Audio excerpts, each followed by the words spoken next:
charges of conspiracy to commit first-degree murder in Maricopa County. 2 of the murders in Idaho were her own children. This defendant violated the most sacred trust that exists in society, that between a mother and her children. And she did it for gain. She did it for money. A defendant who is willing to murder her own children is willing to murder anyone.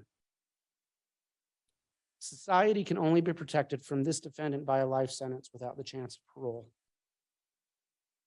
There is no indication that upon murdering for financial gain that she feels any remorse.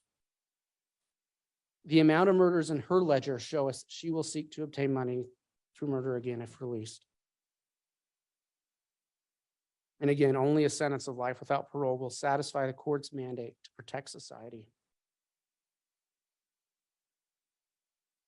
Courts required to consider risk reduction through rehabilitation. And it's tempting to just say there's no rehabilitation possible. What is rehabilitation? It's the process of restoring a person to normal and a constructive place in society. Some crimes render a criminal unable to fully be rehabilitated as a functioning member of society. Some crimes are so heinous that you simply lose your place among the rest of us. Killing your own children and your boyfriend's wife are these types of crimes. Rehabilitation requires remorse and acceptance of responsibility. And there is literally zero evidence that this defendant feels remorse or responsibility for her crimes. The court heard victims talk about her behavior at trial, and I think that was an indicator that she lacks remorse, that she lacks accountability. The only way to rehabilitate this defendant at any level is to make her face the consequences of her heinous crimes that she has committed. And that is only possible through a sentence of life in prison without any chance of release. This court is required to consider deterrence of the individual and the public. Again, deterrence requires accountability. She has none. One thing that has been so shocking about these crimes is where it happened. Fremont and Madison County, Idaho. These are fairly rural areas. These are low crime areas. And I would note that this defendant, despite being labeled oftentimes by the media as a Rexburg, Idaho mother, is not a Rexburg, Idaho mother. She's not from Rexburg. She actually spent very little time here before she was arrested. And our community was left reeling by these crimes. The sentence that the court imposes today will be a message. And the citizens of these 2 counties have a right to the message, don't come here and commit these crimes. The citizens of these counties don't live these type of lives, and we don't want people to come here and commit these crimes. And this court has a responsibility to send that message, to give a sentence that gives that deterrence. It's the state's position that only a sentence of life without parole will send the proper message of deterrence both to this defendant and the public. And in line with deterrence, if these crimes don't merit that type of sentence, the state's unaware of what kind of crimes would.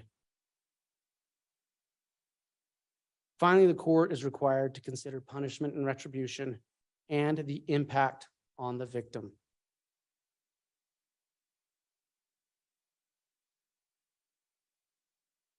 The obvious impact of the defendant's crimes against Tylee Ryan, J.J. Vallow, and Tammy Daybell was death. And we can't ask Tylee, J.J., and Tammy about that experience because they're gone. They don't have a voice. We can't ask them what it felt like to be murdered. We can't ask them about the impact of their last moments. We have to instead look at the evidence and glean what we can regarding the impact of the murder of Tylee, JJ, and Tammy. This court sat through a trial. This court saw the same evidence that the state saw, that the defendant saw, the jury saw. This court was the custodian of that. And so this court has seen how horrific these crimes were. And I want to talk individually about the impact of these crimes on these victims.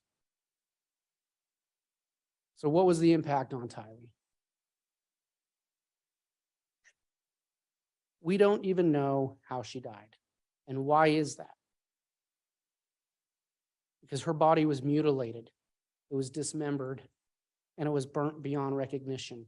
We only know for a surety that it was her because of DNA testing. Her body was utterly destroyed, and she was buried in a pet cemetery next to animals. Her skull was literally separated from her body, and it was destroyed in such a manner we couldn't even tell 100% from dental records if it was her. The defendants put her body in a green bucket that melted from the heat of her burning flesh and put it on top of her skull in a pet cemetery.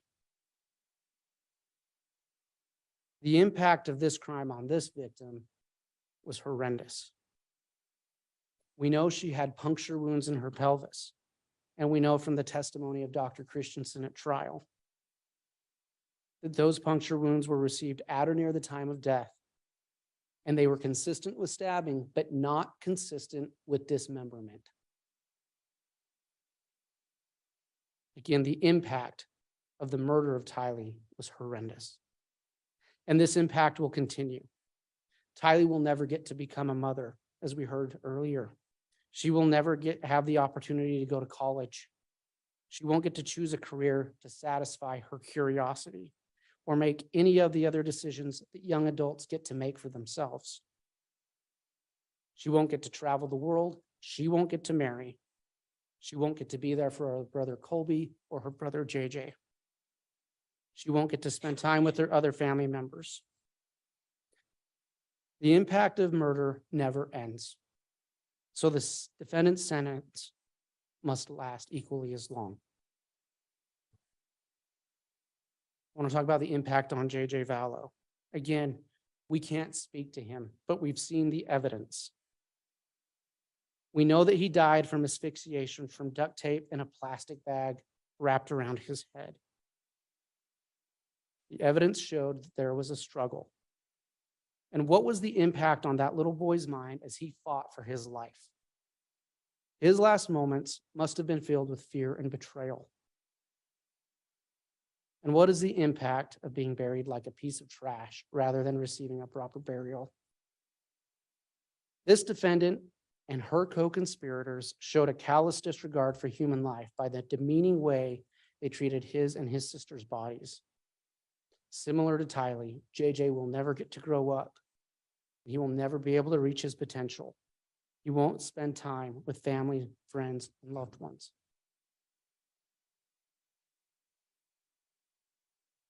What was the impact on Tammy Daybell? This defendant was not charged with the actual murder of Tammy Daybell, but she was charged with the conspiracy to murder her and convicted of such charge. I would note conspiracy is not a lesser included of murder. It is an equal charge. We know that because the sentencing by statute is equal. It is equally as bad to conspire to murder as it is to murder. It's bad enough to steal someone else's spouse.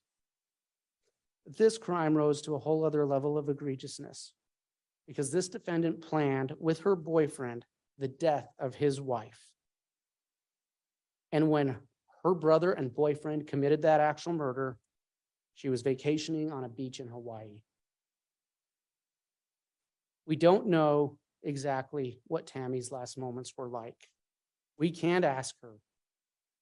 We know she had bruising on her body that appeared to be at or near the time of death. Like Tylee, like JJ, the impact on this victim continues. She won't get to spend time with her children. She can't give them advice. She can't be there for her grandchildren, her brothers, and her sister. She missed her mother's funeral. But the impact doesn't end with the individual and immediate victims. It spreads. It's the proverbial rock thrown in the lake that ripples and ripples and ripples. Murder tears at the fabric of society more than any other crime. Infanticide defies the law of nature. Mothers are meant to care for their children. When we consider the impact of the victim, it's appropriate for this court to consider the impact on the living victims as well. So when we talk about punishment, it has to match the crime. Not only do we need to protect society, do what we can to rehabilitate and deter, the punishment has to match the crime. Punishment must be, because this was the ultimate crime, killing your own children, killing your boyfriend's wife, the punishment must be the ultimate allowed by the law. And at this time, that is life sentences without parole. And we aren't asking that to be harsh. We're asking that because it's the right thing to do, because it's the only punishment that matches what this defendant did. I want to just briefly address some of the material found in the PSI. There are two mental health reports, one by Dr. Watson and one by Dr. Cunningham. Excuse me. And so what's in them? They say that this defendant suffers from a delusional disorder. She has grandiose and persecutory features, which I would note is something that many serious criminals have. It says she has hyper-religiosity with bizarre beliefs. More important, though, than what's in those reports, I want to talk about what's not in them.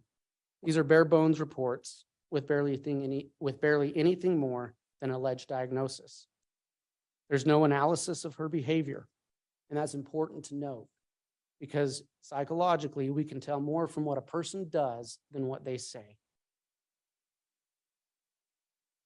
There's zero evidence provided or in those reports that the defendant's alleged mental illness contributed to her crimes.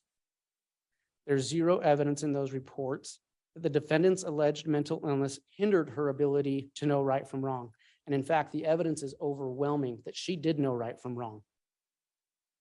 She lied to the police, she lied to family members, and she lied to friends regarding the children of Tammy. Even their close friends who they shared some of these religious beliefs with, they lied to about the death of the children. And what does that tell us? Well, it tells us that Tylee and JJ didn't die because their mom thought they were possessed. If she truly believed that, she would have preached it because she preached all the time. She didn't tell anyone that because she knew why she killed them. She killed them for money. Her actions show afterwards, not a pattern of grieving. She goes on vacation to Hawaii. She gets married. In those reports, there's zero evidence provided of the defendant's mental state at the time of the crime. And again, all evidence shows that she was highly functioning at the time these crimes were committed. There's no evidence that she wasn't able to provide for her food, clothing, shelter, transportation. Again, she arranged a marriage. She arranged living in Hawaii. Again, and further in these reports, there's no prognosis other than there is one prognosis that states the defendant will make a positive adjustment to prison. Well, that's good because that's where she belongs and that's where she needs to go. Other than that, there's no treatment suggestions or discussion of possible treatment. Again, we'd ask this court to look at the defendant's behavior more than anything she says.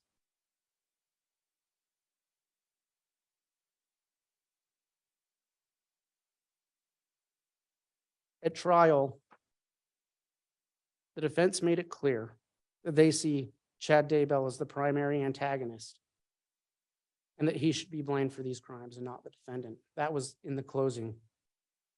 I want to be very clear. This court is precluded today from even engaging in any analysis of that. Chad Daybell's guilt has not been determined yet. And this court cannot engage in some type of balancing analysis of guilt when he must be presumed innocent by this court until proven guilty. Upon being proven guilty, we can have that conversation, but not now. And further, even if he had been determined guilty, this defendant was charged with conspiracy. This is not a comparative fault case. On a conspiracy, if you're in for a penny, you're in for $1. And there's an important societal reason. There's an important reason that society has done that. It's bad enough when a person decides to commit a crime, especially one that includes victims. When a person teams up with another person and they agree to commit crimes, they become infinitely more dangerous. And so there is no comparative guilt. There is no comparative liability. This defendant has been found guilty by a jury, and that's all the court can consider in that regards. I would note this case is a perfect example of why we punish conspiracy the way we do, because of the damage that arose from these agreements to murder. So, Your Honor, for the sentence that the state recommends, before I state that, I ask this court to remember the victims. And what does justice for Tylee, JJ, and Tammy require? I note that the PSI made a recommendation, and it states, on January 3rd, 2023, the defendant's attorney filed a motion indicating they did not intend to raise a mental health defense. However, if she was convicted, they plan to submit information in support of mitigation during sentencing. It seems important to note that while she has been diagnosed with a mental illness, she had the mental capacity to fabricate a story regarding the whereabouts of her children, change Tylee's Social Security payments to her own account, plan a wedding to Mr. Daybell in Hawaii, attend a family vacation with Mr. Daybell's family, lie to them about not having minor children, and relocate to Hawaii. She did all this with the knowledge her children's bodies were buried on Mr. Daybell's property. Those closest to the defendant describe her as a loving and devoted mother. They indicate both children loved her very much. A mother is meant to protect her children. However, the defendant has been found guilty of the brutal murder of her children. The focus should be that 3 innocent people, Tylee, JJ, and Mrs. Daybell, were murdered. The sheer devastation of all the lives impacted by her abhorrent actions warrants punishment. Therefore, it is recommended she be sentenced to a period of incarceration under the custody of the Idaho State Board of Correction. As this court is aware, PSI riders don't give specific recommendations for what time an individual should spend in prison, but the state does have that. This court is aware that the state's position has always been that justice requires this defendant face the highest level of punishment for her crimes, which at this point is a life without parole sentence. The heinous nature of her crimes and the aftermath of those crimes show an utter and callous disregard for human life. She committed these crimes for remuneration and financial gain, and she has shown no remorse or accountability, and she sees herself as being above the law. She has shown contempt for these proceedings and the process of justice for her children and for Tammy Daybell. At this time, the ultimate punishment is fixed life sentences without the chance of parole. And so specifically, for count 1, for the conspiracy to murder Tylee Ryan and commit grand theft, the state asks and requests a sentence of fixed life without the chance of parole. For count 2, the murder of Tylee Ryan, the state requests a sentence of fixed life without the chance of parole to run concurrent with the fixed life sentence for count 1. For count 3, the conspiracy to murder JJ Vallow and to commit grand theft by deception, the state requests a sentence of fixed life without the chance of parole to run consecutive to the fixed life sentences for counts 1 and 2. Consecutive sentences are justified here by the severity of the crimes, the fact that it involves different victims, and there was an appreciable amount of time between the murders of Tylee and JJ. For count 4, the murder of JJ Vallow, the state asked for a sentence of fixed life without the chance of parole to run concurrent with the fixed life sentence for count 3, but consecutive to the fixed life sentences for counts 1 and 2. For count 5, the conspiracy to murder Tammy Daybell, the state requests a sentence of fixed life without the chance of parole to run consecutive to the fixed life sentences previously requested. And for count 7, grand theft, the state requests the full sentence of 20 years.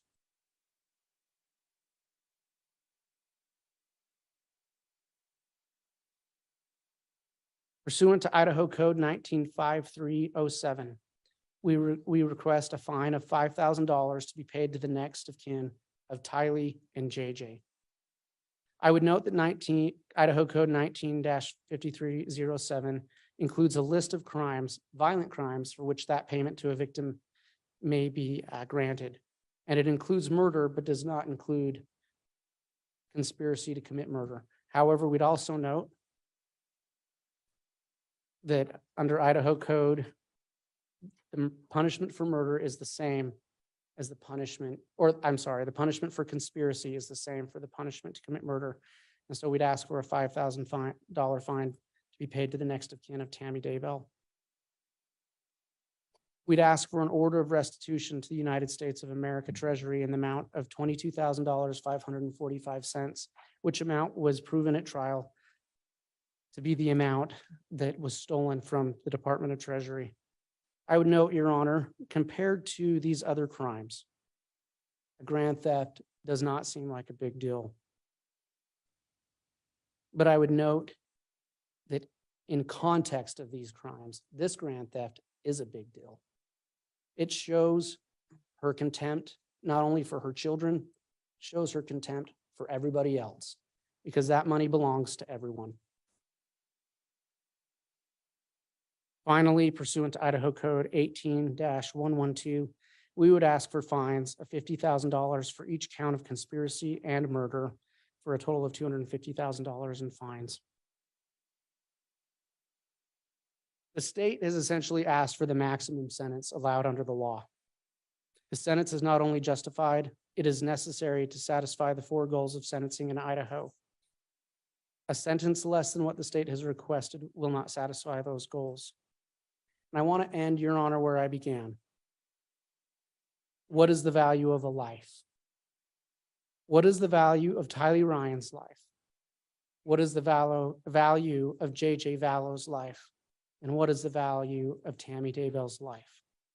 Our communities and the people we represent,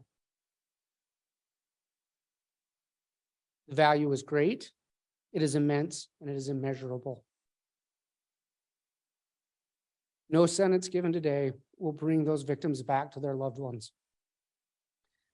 There is no true justice for murder, so we have to do the best we can. And any sentence that would allow this defendant to even hope for release from prison would send a message that these communities don't value the victims' lives appropriately. Again, in regarding the goals of sentencing, we request this court make its decision pursuant to those goals and through the lens of what justice requires for Tylee, JJ, and Tammy. These crimes were heinous, they were egregious. Again, she murdered her own children. They had a right to depend on her. Tylee and JJ had a right to be protected by her. She betrayed their trust in the most awful and horrific way imaginable. She profited from those murders. The defendant conspired to murder her boyfriend's wife. It wasn't enough to steal or to break the marriage. She wanted Tammy dead. And why? Well, there were $430,000 that they profited from that. And so what does justice for Tylee, JJ, and Tammy require? It requires that this defendant never have a chance for freedom because her victims no longer have that. This defendant forfeit the remainder of her life to prison because her victims were forced to forfeit their lives. What is the value of a life? Thank you.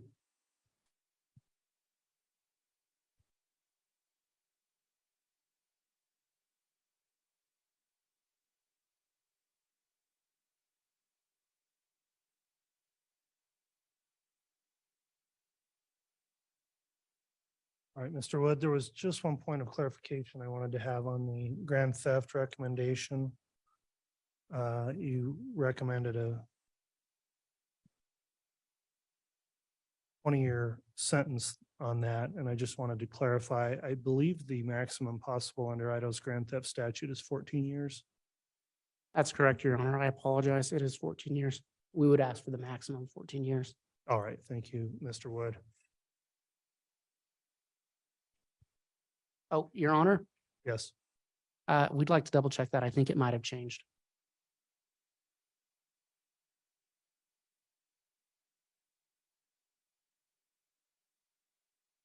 Your Honor, I believe that has been changed to 20 years. And I think, is that only if it's by extortion? I think there may be a limitation. I'll double check, counsel, and allow the defense to comment on that as well when they have their opportunity to speak. All right, we'll consider the recommendations of the state submitted at this time. I'm going to take a mid-morning break at this point. We do have a court reporter that has to take down all of this verbatim, which is a large task, and others may need to use the restroom.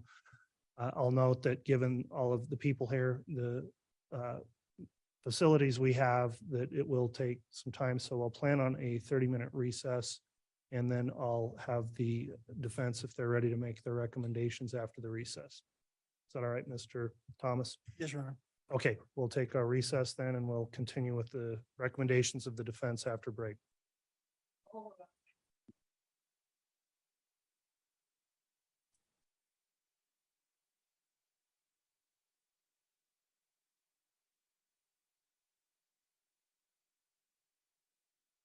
And let me just indicate, we'll have the audience and those in the gallery, please wait while we have the defendant escorted out for security purposes. Once the bailiffs have given you the word that it's okay to exit the courtroom, you can do that, but please remain where you are until that.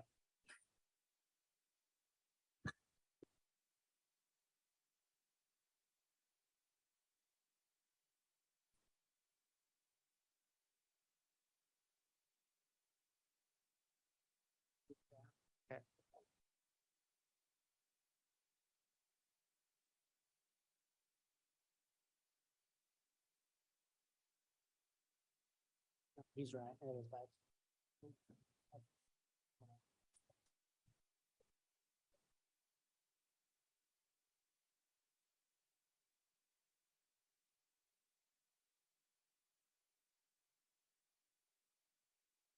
Oh, no. I don't know what he's gonna do.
Thank you. Please be seated.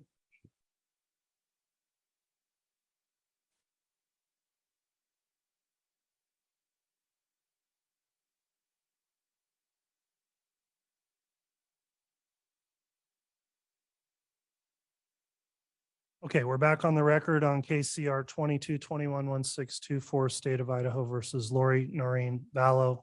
This is the sentencing hearing. We took a mid-morning break. The state concluded its sentencing recommendations and the defense may now present theirs. The court would also thank everyone for complying with the conduct order in effect and not having any disturbances throughout the morning. I appreciate everyone continuing to comply with that order. With that in mind, then Mr. Thomas, is the defense ready to present their recommendations? We are, Your Honor. All right, Mr. Thomas, you can proceed. Would the court prefer if I stand or is it okay for me to sit, given the acoustics in the room? I think it'd probably be better if you remain seated to pick up the recording on the record. Very good, Your Honor. Thank you. Your Honor, some 20 years ago, I was sworn into the bar and took a sacred oath to uphold the Constitution. And part of upholding that Constitution is making sure that the state meets their burden on criminal cases. They're required to prove beyond a reasonable doubt every aspect of the case. And I used to be a prosecutor back in the day, 20 years ago. I understand the burden and I understand the weight that they carry. I enjoyed the job, but it was a bit of a commute. And after a couple of years, I found a job that was closer to home, gave me a little more opportunity to be with my family. And so I took the job, but I was going to be a job as a public defender. And it was hard. I was torn because people would come to me and they would say, you know, how can you do that? How can you represent people that are charged with such horrible and terrible things? And so I went to my wife, one of my best and greatest counselors, and I said, what do you think of all this? And she told me, John, I don't think Jesus Christ was a prosecutor. He is our greatest advocate. And I sit beside Lori Vallow, and I hope and pray for words that he would have me say. And so I've reflected upon this day and this hour for a long time, several weeks.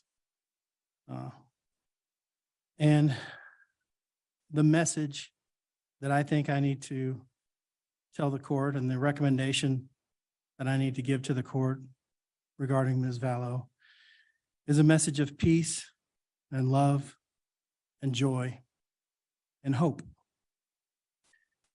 First of all, peace. There are so many victims in this case. So many lives have been touched in a negative way. There is devastation and destruction surrounding this case. 3 deaths. And my heart aches.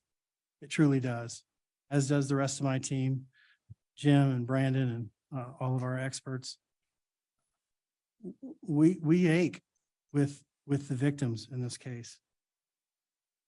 There's a lot of hurt surrounding this case, and not just the direct victims. As the court is well aware, there are cousins and uncles and aunts and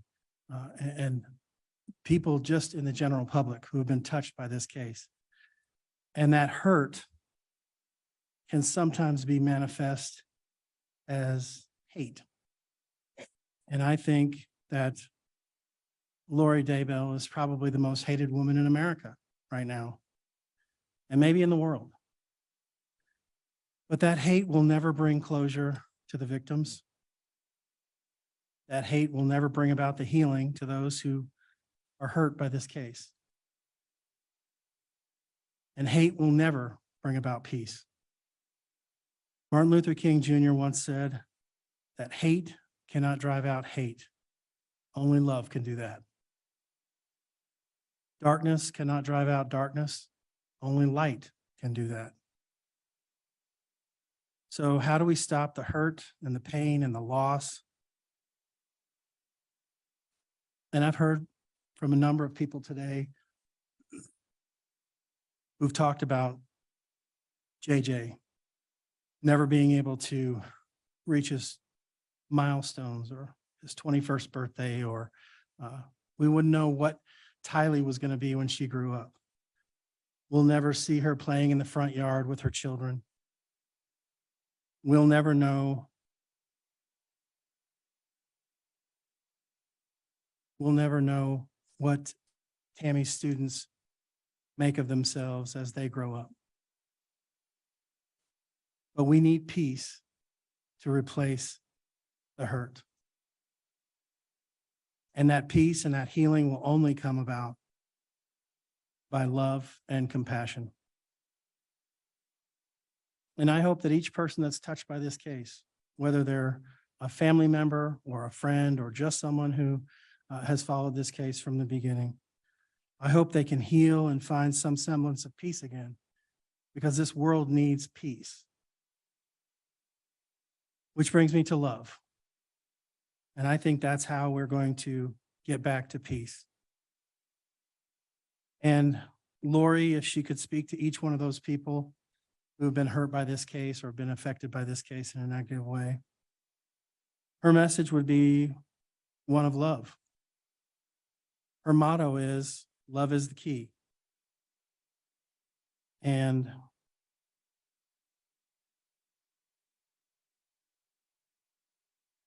Lori's a very misunderstood person.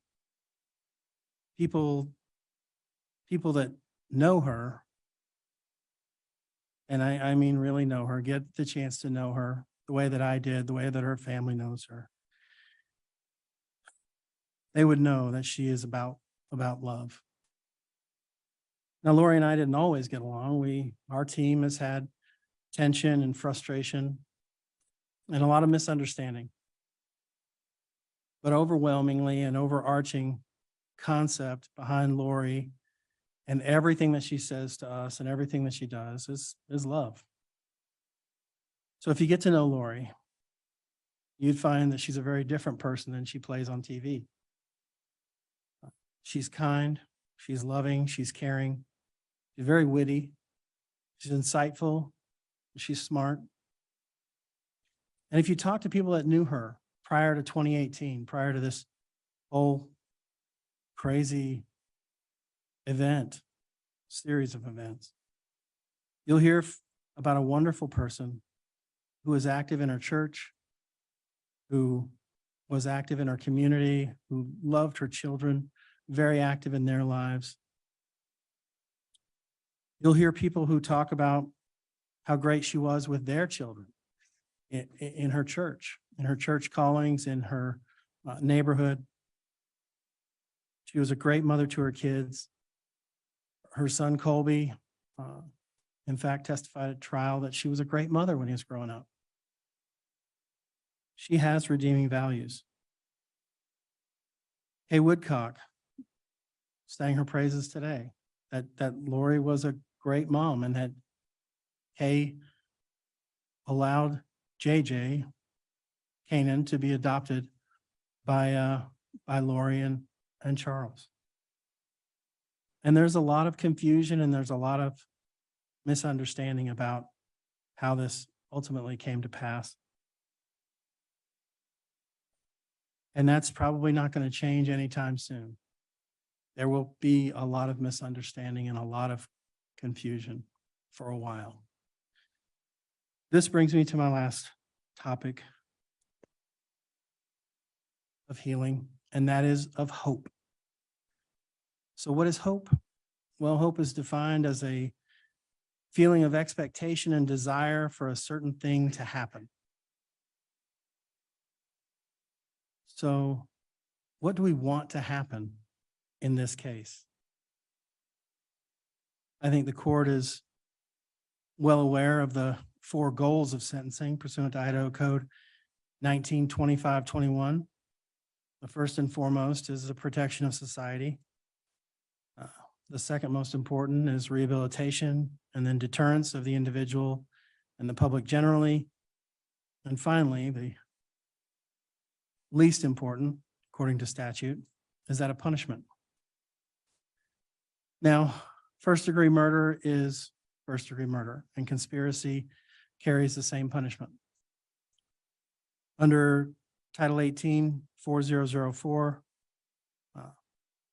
and I quote, "The court shall impose a life sentence with a minimum period of confinement of not less than 10 years, during which the period of confinement of the offender shall not be eligible for parole or discharge or credit or reduction of sentence for good conduct, except for meritorious service." So those are the two guiding principles that we have to look at. And I know the court's well aware of this. This isn't necessarily for the court's edification.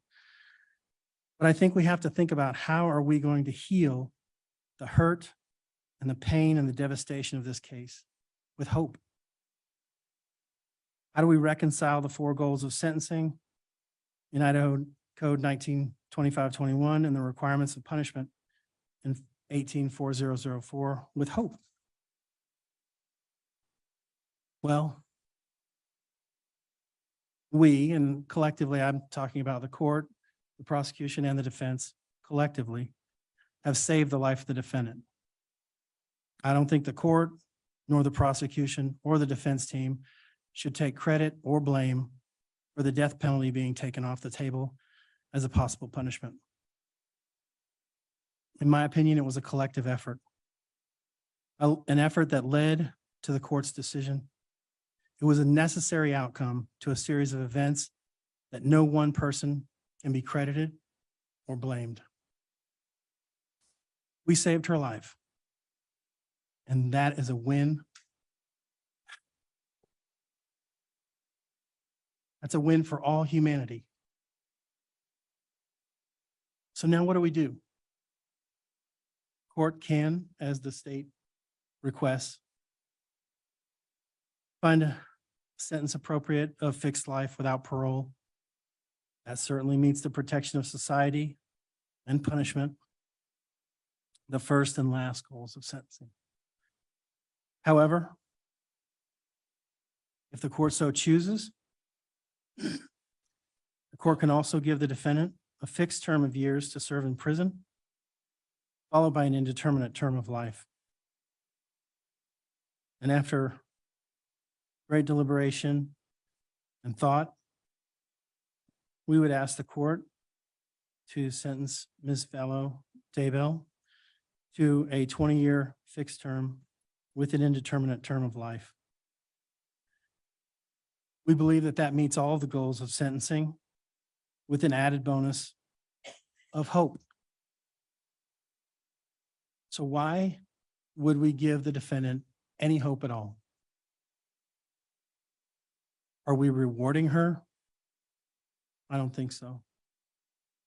It's not about her. Giving her hope, it's for us. It's for everyone in this courtroom. It's for everyone watching on the internet. It's for everyone who's going to watch this on television. It's for everyone who lives and breathes outside the walls of prison. Her hope will benefit society. In our opinion, if you give her fixed life, you will have essentially thrown her away. She has no incentive to rehabilitate. There is no deterrent to her or anyone else. The punishment portion is final and all-encompassing. However, if we give her hope, we protect society by keeping her behind bars well into her 70s, but she has the incentive to be a model prisoner. She has the incentive to help those women that she interacts with in prison. And over time, she changes her behavior, her routines become habits, and she helps other inmates. She becomes a better person. And as these inmates interact with her, this better version of Lori Daybell, they become better people as they re-enter society. So without hope, the likelihood of success in reaching any of the goals of sentencing other than punishment is very low, if not non-existent. Your Honor, we live in the greatest country in the world. We can do this. We can't bring JJ back. You will never reach those milestones. We can't bring Tylee back. She'll never have children of her own. And we can't bring Tammy back.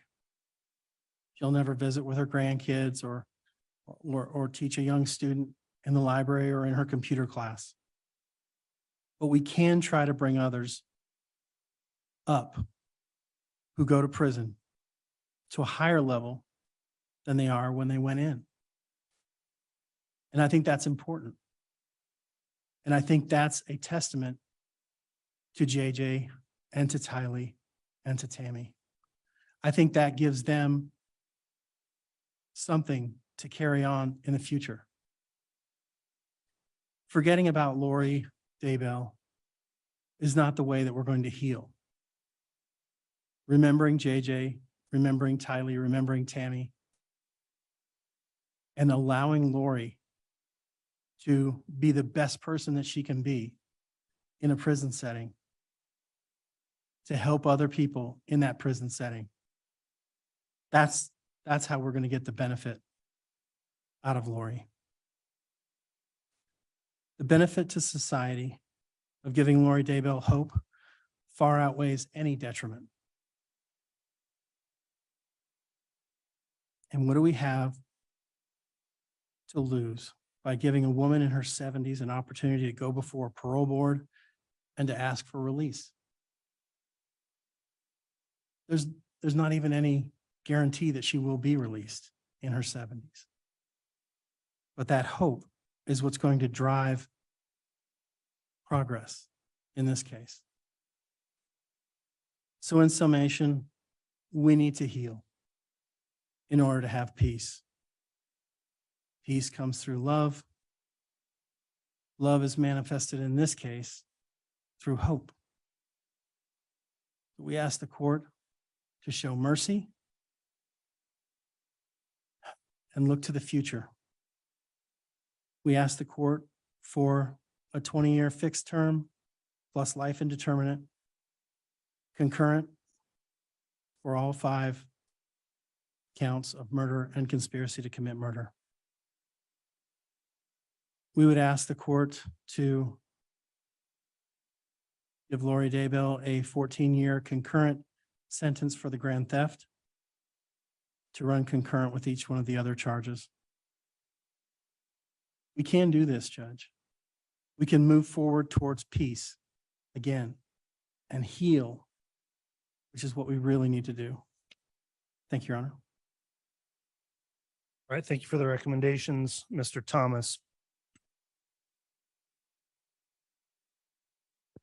All right, Ms. Vallow, before I impose sentence, if you choose, you may address the court. This is known as the right of allocution, which permits you to make a statement on your own behalf or present any information in mitigation of the punishment for the crimes you've committed.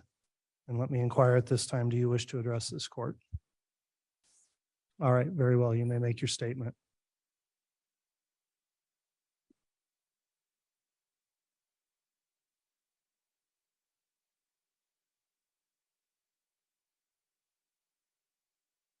I would like to start by quoting John from the New Testament in the Bible.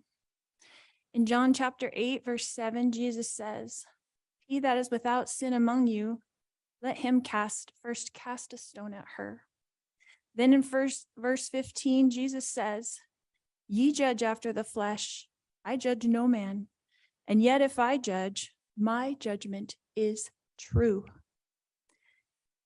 Jesus knows me, and Jesus understands me.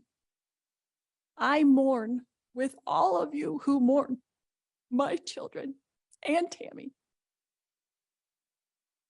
Jesus Christ knows the truth of what happened here. Jesus Christ knows that no one was murdered in this case. Accidental deaths happen. Suicides happen. Fatal side effects from medications happen. I have a different perspective in life because in 2002, when I was pregnant with Tylee, I died in the hospital while in labor with her. They tried to stop my labor. They put me on the table and they put something in my IV, and I felt my spirit falling to the floor. I was standing near my pregnant body, watching the doctors try to revive me, which took them a few minutes. In that time, my sister Stacy was standing to my left. I turned to hug her and was surprised that her spirit was as tangible as a physical body, because I knew I was in spirit and she was in spirit. She said she needed to show me some things, and we went to heaven. I later returned to my body. Because of this experience, I have access to heaven and the spirit world. Since then, I have had many communications from people now living in heaven, including my children, Tylee Ashlyn and Joshua Jackson, my sisters, Stacy and Lolly, my aunts and my uncles, and my grandparents. I have had many communications with Jesus Christ, the Savior of this world, and our heavenly parents. I've had many angelic visitors have come and communicated with me and even manifested themselves to me. Because of these communications, I know for a fact that my children are happy and busy in the spirit world. Because of my communications with my friend Tammy Daybell, I know that she is also very happy and extremely busy. I have always mourned the loss of my loved ones, and I have lost many in this mortal world. However, I know them more than most people. I know where they are now and what they're doing. I know how wonderful heaven is, and I'm homesick for it every single day. I know we all lived in heaven before we were born on earth, and we were all adult spirits in the heavenly realm. We chose to come to earth as mortals. Heaven is more wonderful than you can possibly imagine. I do not fear death, but I look forward to it. I did not want to return to my body when I was out of it. Even though my son Colby, who I adored more than anything, was only 6 years old at the time, and I was about to give birth to this new baby girl that I wanted so badly. I was a young mother, and you would think I wouldn't want to leave my children, but as I stood in heaven, I did not want to go back. I thought they would be fine without me because I was peaceful and I was happy and I was home. But then I was told by Jesus that I needed to go back and complete things that I had covenanted or promised to do before I was born. This caused me a lot of distress because I knew heaven was my real home, and I only wanted to be there. I was free from pain, emotional and physical. But then I was shown how I would help my children and others in the future. So ultimately, I did agree to go back to my body.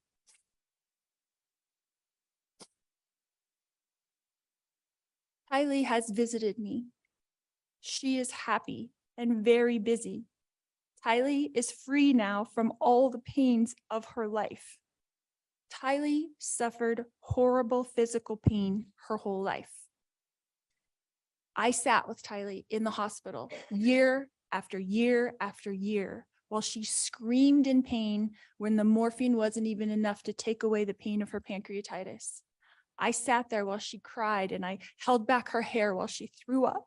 And I am the only person on this earth who knows how much Tylee suffered in her life.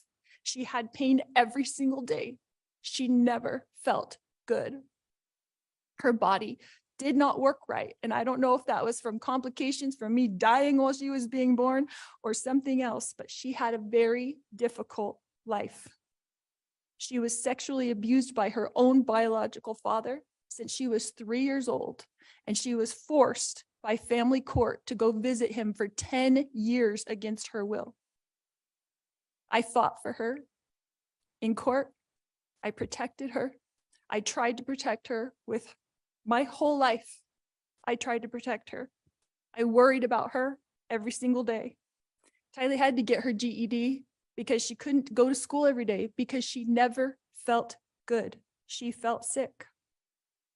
Nobody knows this because Tylee, like myself, tries to put on a good front, tries to be a happy person, tries to have hope in life, tries to know that she's here for a purpose and that she has an eternal purpose to be on this earth. But I never stopped worrying about her. One of the times that Tylee came to me as a spirit after she died, she commanded me, and she said to me, "Stop worrying, Mom. We are fine." She knows how I worry and how I miss her. The first time JJ visited me after he passed away, he put his arm around me and he said to me, "You didn't do anything wrong, Mom. I love you. And I know you loved me every minute of my life." JJ, Joshua Jackson, was an adult spirit, and he was very, very tall when he put his arm around me. He is busy, he is engaged, he has jobs that he does there, and he is happy where he is. His life was short, but JJ's life was meaningful. JJ was a wonderful person and touched the lives of everyone, and I adored him every minute of his life. My eternal friend, Tammy Daybell, has visited me on several occasions. She came to bring me peace and comfort, and I know that she is extremely busy helping her family, especially her children and grandchildren, and I have a great love for Tammy.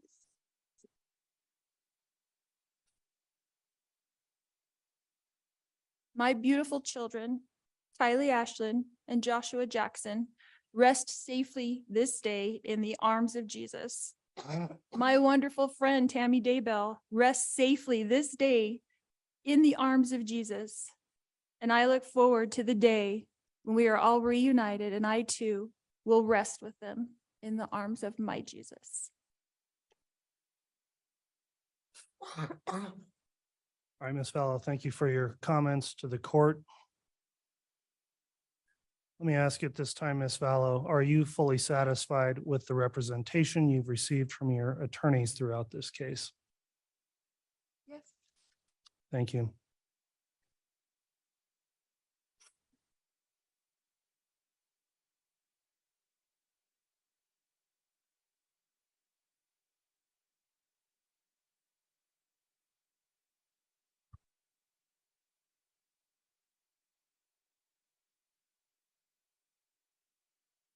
All right, the court will conclude then with my own review of the matter and then pronounce sentence.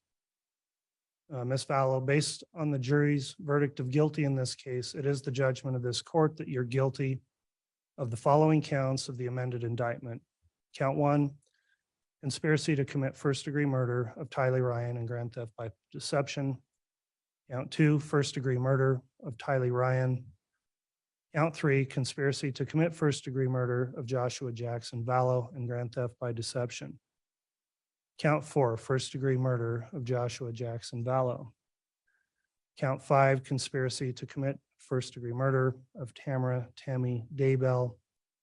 And count 7, grand theft. We've carefully reviewed the record of this case, beginning with your prior criminal history. Very notably, you're 50 years old. These are the first criminal convictions you've ever had. I will note, however, in addition to these convictions, you have 2 additional conspiracy to commit first-degree murder cases pending in Arizona. And it's somewhat incredible in this case that seeing you've gone from no criminal history in your life to now having been convicted of 2 counts of first-degree murder, 3 counts of conspiracy to commit first-degree murder, and you continue to face more additional counts of conspiracy to commit first-degree murder in another state. I've looked at the recommendations in the pre-sentence investigation report. It ultimately recommends a prison sentence stating, quote, incarceration under the custody of the Idaho Board of Correction. Normally, the court would have some additional information to rely on in fashioning its sentence, including the benefit of recommendations based on a gain evaluation, substance abuse report, mental health review, and other reports. However, you elected not to cooperate with the pre-sentence investigation. As I would note on page 23 of the pre-sentence investigation report, it states, quote, Lori Vallow Daybell intends to remain silent during the pre-sentence investigation process. She has the packet, but does not intend to answer any questions of evaluators or investigators. Quote, no attempts were made to complete the court-ordered screenings due to her refusal. I'm advising you that that was your choice to not cooperate in the pre-sentence investigation, but it left me without some additional information that potentially could have been mitigating in your case. And as I proceed with the sentencing, I'll note those deficiencies in the information I normally would have in a pre-sentence investigation report. As has been mentioned by both sides here, the court has to consider certain sentencing objectives when I sentence somebody, and these are set out in cases including State versus Hill, which is a Court of Appeals case 103 Idaho 565, and it's been adopted by our Supreme Court as well. And I have to consider for main objectives, number one, the protection of society, which is the primary objective. 2, deterrence of the individual and public generally. 3, possibility of rehabilitation. And 4, punishment or retribution for wrongdoing. That case states, moreover, it's clear as a matter of policy in Idaho, the primary consideration is the good order and protection of society. All other factors must be subservient to that end. I've also reviewed and considered the criteria set forth in an Idaho statute 1925-21 on the question of whether or not you should be confined to prison and to what extent. That statute sets out a variety of factors I have to consider in weighing whether a long prison term here would be appropriate. Some of the attorneys cited already to some of the provisions of that statute. And again, it talks about the primary consideration of the protection of society, and also talks about the impact on the victim, the possibility of risk reduction through rehabilitation, and deterrence are also to be considered. There are some factors laid out in that statute that are not necessarily controlling, but weigh in favor against either imprisonment, or in this case where imprisonment's required, an extensive imprisonment term. Some of those factors under Part 2 of this statute is the defendant's criminal conduct neither caused nor threatened harm, which is clearly not the case here. That the defendant did not contemplate the conduct would cause or threaten harm. Again, that would not apply here. The defendant's criminogenic needs indicate the defendant will benefit from supervision and treatment in the community. That's unavailable, as community treatment can't occur with a minimum prison sentence required here. Another factor, were there substantial grounds tending to excuse or justify the defendant's criminal conduct, though failing to establish a defense. I don't find those apply given the facts of this case. Other factors, the victim of the defendant's criminal conduct induced or facilitated the commission of the crime. That did not occur here. Another part talks about compensation, which I don't find would be appropriate here other than on the grand theft charge. Part G, the defendant has no history of prior delinquency or criminal activity, or has led a law-abiding life for a substantial period of time before the commission of the present crime. That is the single most mitigating factor I see in this case. Again, it's unbelievable that at your age, you have no prior criminal history, and now you sit here convicted of the most serious of charges. I also have to consider whether the criminal conduct was the result of circumstances unlikely to recur. Based on the evidence in this case, and in particular, considering the statement you just made to the court, I find it weighs against me finding in mitigation for that factor. And then finally, the character and attitudes of the defendant indicate the commission of another crime is unlikely, or the defendant demonstrates amenability to treatment. So those are the mitigating factors. Then in aggravation, we have more factors to consider. Is there an undue risk that during the period of a suspended sentence or probation, the defendant would commit another crime harmful to another person? Would a lesser sentence depreciate the seriousness of the defendant's crime? Will imprisonment provide appropriate punishment and deterrent to the defendant? Will imprisonment provide an appropriate deterrent for other persons in the community? And a factor that would not apply here is the defendant a multiple offender or professional criminal. I don't have an LSI score, which is one value I can look at to help determine whether or not you'd be likely to reoffend. I don't have that because you wouldn't cooperate with the report. So considering here that you've lived a law-abiding life and for a long time, you were obviously a good mother, sister, daughter, and friend to many people. I have to take that into account.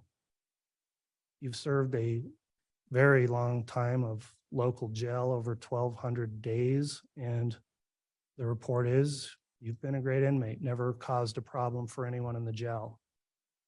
And you should be commended for that. And that also shows that you are capable of that. I believe your counsel when they tell me you're an intelligent person. Up until all these events began to transpire, you've achieved goals in your life, you've done important things in your life. And I'd note that despite some of the comments here today, I have found that during my interactions with you throughout this long case, including your trial, you've been respectful of the court. Do we know what this beeping is that keeps going off? Sorry. All right, the court will next consider, and I think it must be considered in mitigation, that you do have mental health issues. I've dealt with those throughout the context of this case where there were commitment proceedings. I've reviewed those reports and have that personal information from having gone through the determinations of whether or not you were competent or fit to stand trial. The most current diagnosis the court has is from Dr. Watson, and from February of this year states you suffer from, and I'll quote, delusional disorder, mixed type with bizarre content and hyper-religiosity, continuous and unspecified personality disorder with histrionic and narcissistic features. So obviously a very complex diagnosis that's been made here. Whether or not that can or how it would be treated, I think by all accounts is unknown at this time. I've reviewed your personal history, including statements from your own immediate family members, and it's clear that something radically changed in you that led you to where you are today. In a statement made in the pre-sentence investigation report, your mother stated it perhaps best and said that you are not now, quote, the person she knew.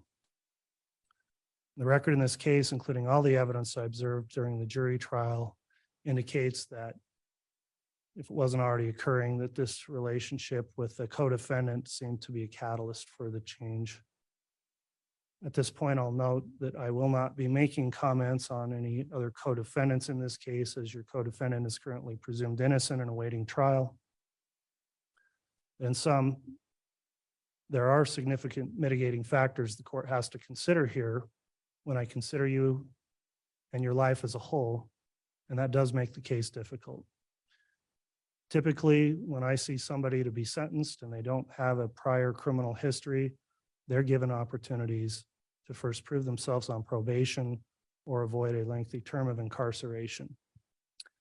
However, of course, some crimes are so serious that even with mitigation, there is no other reasonable option except for a prison term and a long prison term. And sadly, you've been convicted of and have committed the most serious crimes possible, and those crimes also require an equally serious punishment. So this is the part where I will consider what I think are the factors in aggravation. I went through those factors in the statute that I look at, and as I'll explain, I find that 5 of those factors weigh against you and in favor of a lengthy period of imprisonment. First, the case itself. I'll discuss that. There was a lot of pretrial litigation in the case. You decided to take your case to a jury trial. I will state and emphasize that I firmly believe it's the right of every person in our country to exercise their right to a jury trial, and they're afforded the full due process of the law. It's been somewhat disheartening to me to realize that there are many people who think that they can predetermine a case and somebody shouldn't be afforded their full rights of due process before they are convicted of a crime. Well, I didn't make all of the rules that govern criminal cases, but I took an oath to uphold the rules that are there. And I make every effort to ensure that people's due process is protected, because that's an important duty of mine. Everyone has a right to be presumed innocent, and everyone in a criminal case does have a right to a jury trial. Sometimes I feel like maybe too many cases settle, and there should be more trials because it's a right people are entitled to exercise. You exercise that right, and I in no way hold it against you that you decided to have your case determined by a jury. That's your right, and it does not impact or influence my decision in sentencing. Before trial, I did not delve into all of the evidence or facts of this case and only address those when necessary to make rulings on motions, because I wanted to keep objective through the proceedings and remain impartial. You were afforded all of your due process in this case, and ultimately, after presentation of the evidence, a jury did find you guilty on all counts. I bring that up now because when there is a trial, I learn and see all of the facts along with the jurors. And that's a different scenario than when someone enters a plea and I'm only allowing argument in a sentencing and not sitting through the evidence as I did here. Having considered all of the evidence that I saw at trial along with the jurors, it's been a difficult task for me to narrow down and articulate all of the aggravating factors, because really there are so many here. Murder is the most serious offense. And the most unimaginable type of murder is to have a mother murdering her own children, and that's exactly what you did. You were involved in and guilty of conspiring to murder another group of children's mother, Tammy Daybell, who had children of her own. And despite the jury convicting you with overwhelming evidence, you still sit here before the court today and said you didn't do it. You came here to East Idaho, where I've spent my life, and moved here from another place already with plans in progress to make your children disappear. The evidence bore that out at trial. You removed your children from their home in Arizona, alienated them from friends and family, got rid of JJ's service dog. You moved to Rexburg, a community where you could find 1,000 random families to take your children, and you brought them here to murder them. You had so many other options. You could have gotten divorced. You could have found someone to take care of those kids. But as the state was able to prove at trial, you chose the most evil and destructive path possible. You killed those children, according to the state's theory, and I believe it, to remove them as obstacles and to profit financially. You justified all of this by going down a bizarre religious rabbit hole, and clearly you are still down there. While you were enjoying your new life in Hawaii, countless law enforcement officers, family members, and volunteers were searching for your children. And I don't think to this day you have any remorse for the effort and heartache you caused for others who looked for your children when you knew where they were and knew they were dead. They were found dead, burned, mutilated, and dismembered, and buried like animals after you knew they were dead, you collected public funded assistance payments meant for them. And that was blood money you kept for yourself. And that's the grand theft charge you've been convicted of. Your sister, your son talked to you, begged with you while you were in the jail during phone calls I heard at trial. And those were very sad and difficult calls to hear. And you didn't provide any assistance or comfort to them. During the trial, when the evidence came out about how these children were found in the state they were in, you wanted to be excused and not have to watch the evidence, and were fine to let all the other people in the courtroom, including the jurors, have to bear through that. However, I ruled that you did have to sit and watch and see the result of your heinous crimes. The jurors in your case fulfilled their duty admirably. All 18 jurors we had, because we had alternates, went through the entire trial and faithfully fulfilled all their obligations and all the instructions. So we were able to get impartial jurors who weren't already tainted by pretrial publicity to decide your case. And I do thank the jurors publicly for the service they rendered. Those jurors I noted during the trial were very good at keeping their emotions in check and keeping stone-faced, as they're supposed to do, and be objective until the case is done and submitted. However, I did note at certain times during the trial, such as when there were videos and pictures shown of you in Hawaii at this time frame when JJ and Tylee were lying in shallow graves, the disgust on the faces of those jurors was evident, and shocking revelations about what happened here just kept coming through the trial. The crime scene was a horrific thing to have to review, and there's images that I will never get out of my mind. And I'm just looking at the pictures. Law enforcement officers who had to deal with the aftermath of what you did, I'm sure were traumatized. And I know it was traumatic as well for the jurors who had to sit through and see the photographs of these dead and mutilated and buried children. For those people who loved and cared about JJ and Tylee and Tammy Daybell, to have to see those photographs of them through trial of their dead and desecrated bodies must have been devastating.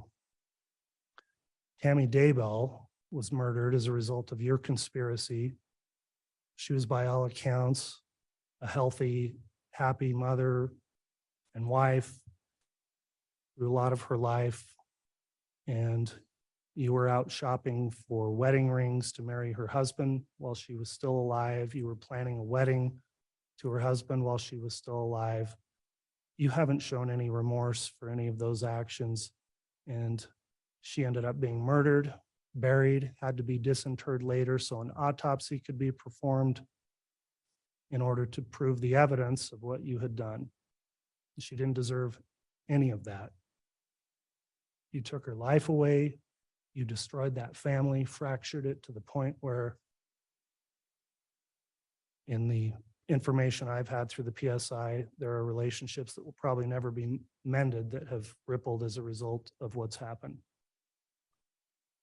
JJ and Tylee, of course, 7 years old, 16 years old, were separate people whose lives were cut way too short because of you. Never got to grow up and be adults. The family and friends who have provided their impact statements, of course, have stated it better than I could about who they were. And it is a loss for everyone that you took them away from this world. And it is the most shocking thing, really, I can imagine, is that a mother killed her own children and you simply have no remorse for it. Even sitting here today, there's no remorse for what you did. After all of this evidence through trial, you haven't shown any remorse. You haven't said you're sorry. You haven't done anything to seek leniency from this court. There's been a lot of people during trial and here who explained the devastation you're responsible for, and you've forever altered the lives, not in a good way, for many, many people, destroying family relationships, taking people away that were loved, cared for, and needed. You may not believe to this day that you've done anything wrong, and you still may think you're justified by your religious beliefs for what happened here. I'm not here to judge that, but I don't believe that any God in any religion would want to have this happen, what happened here. And your crimes are heinous and egregious, and that alone can constitute a major aggravating factor that requires me to impose a serious length of incarceration. So after weighing all those factors, I need to in aggravation, I find that the sentences I'm about to impose will serve the interest of justice by, number one, preventing you from ever doing this again, that they will not depreciate the seriousness of your crimes, will punish you appropriately, and will serve to deter both you and others. So that concludes the aggravating factors the court considered. At this time then, I am prepared to pronounce sentence. Mr. Thomas, Mr. Archibald, and the defendant, would you please rise for the pronouncement of sentence?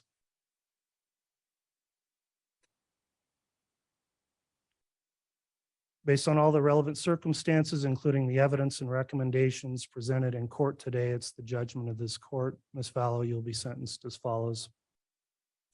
I'll first note I'm going to take up the counts out of order as I want to address the substantive murder sentences first. So on count 2, the charge you were convicted of, the first degree murder of Tylee Ryan, you are sentenced to the custody of the State Board of Corrections to serve the maximum allowed sentence of fixed determinate term of life imprisonment with no possibility of parole.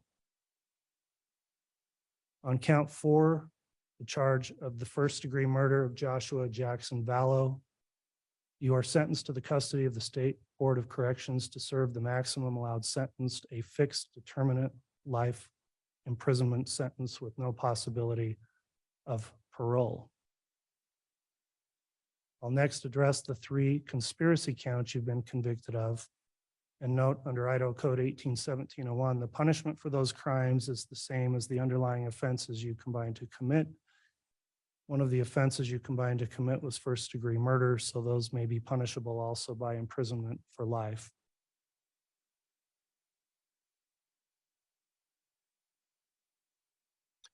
When I look at what the appropriate sentences should be for the conspiracy charges, at first I wondered if they should be as long of a term or serious as the substantive murder charges. However, what I've concluded is that these conspiracy convictions merit the same grave punishment for several reasons. First, the conspiracies in which you engaged in have had far-reaching impacts on many people besides the deceased victims.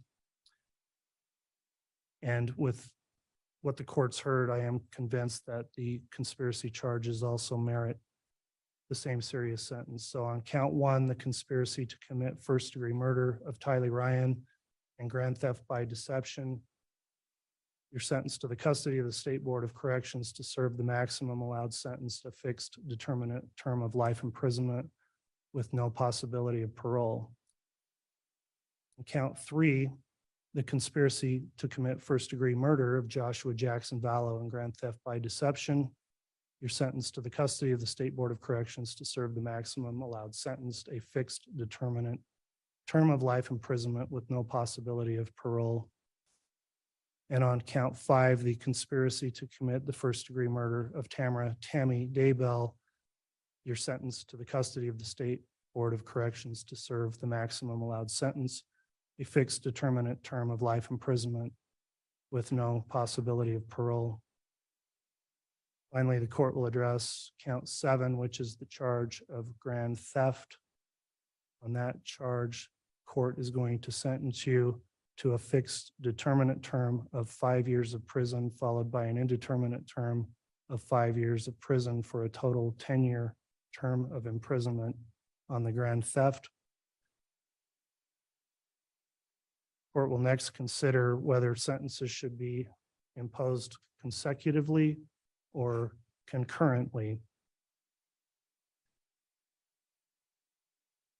I generally don't, I'm a pragmatic person and I've struggled with the point of a consecutive sentence when in Idaho, a life sentence is just that, a life sentence without parole. And I've thought it through.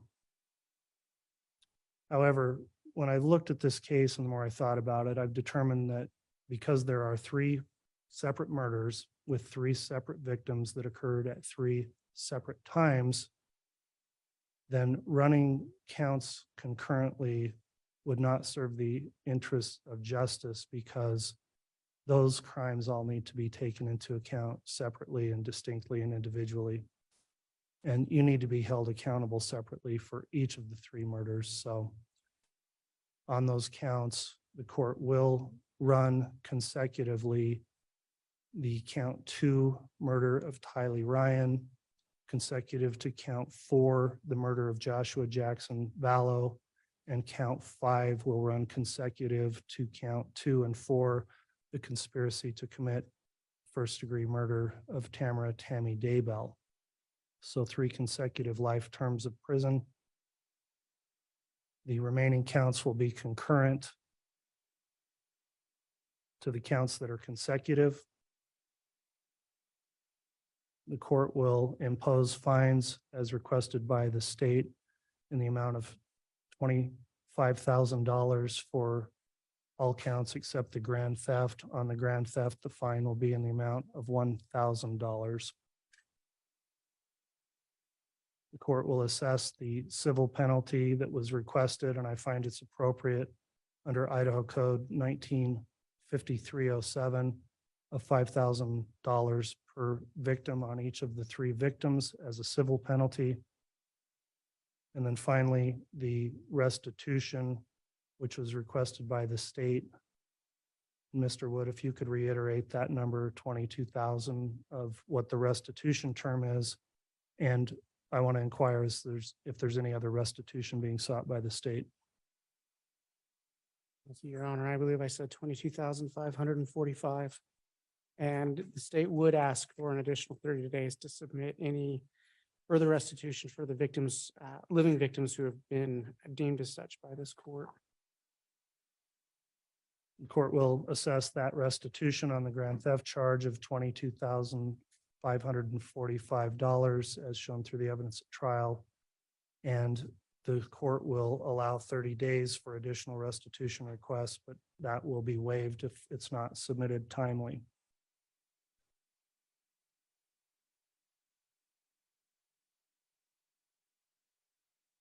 That'll conclude the court's sentencing on the charges. Mr. Thomas, do you have any questions on the sentence? No, Your Honor, thank you. All right, Mr. Wood, do you have any questions? No, thank you. All right, counsel, before we conclude, and Ms. Vallow, importantly, I need to advise you of the rights you have now. You do have the right to appeal to the Idaho Supreme Court from this judgment of conviction, and you have a right to be represented by an attorney if you appeal. You're also advised if you can't afford an attorney, an attorney will be appointed for you at public expense, and you only have 42 days to file an appeal.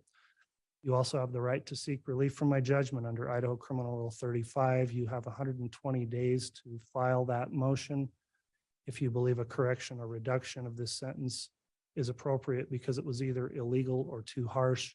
And finally, you may also have rights to seek relief under the Idaho Uniform Post-Conviction Relief Act. Those actions have to be filed within 1 year from the day your right to appeal expires. Do you understand those appellate rights? All right, she acknowledged yes. The defendant will be required to submit DNA samples upon remand to the Idaho Department of Corrections. I'll ask the attorneys to please turn in any copies of the pre-sentence investigation reports or addenda so those can be kept in confidence and additional copies will be destroyed. And Ms. Vallow Daybell, you are hereby remanded to the custody of the Sheriff of Fremont County to be delivered to the proper authorities of the Idaho Department of Corrections for execution of this sentence. Thank you, ladies and gentlemen. That'll conclude our sentencing hearing.